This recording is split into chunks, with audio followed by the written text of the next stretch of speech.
what I remember most, and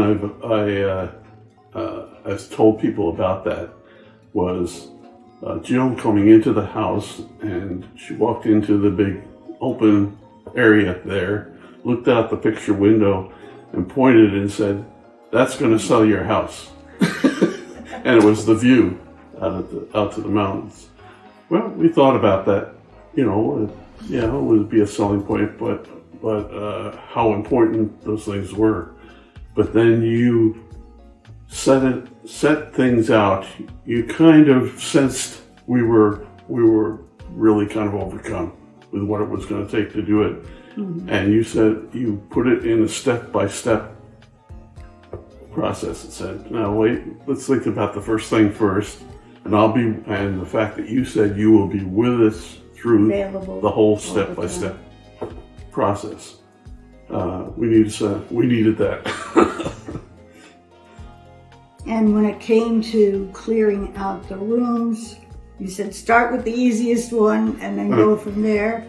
And I had never really been able to get rid of things that had emotional ties, even if I didn't particularly like it. It's because, I got this from so-and-so, I can't get rid of it.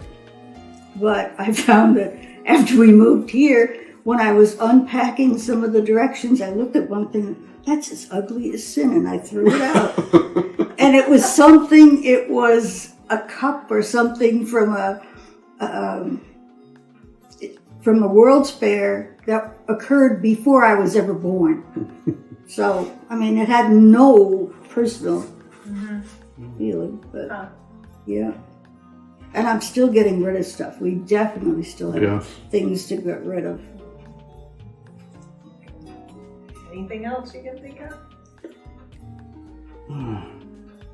Well, I looked at what the grounds around the house and what would need to be done.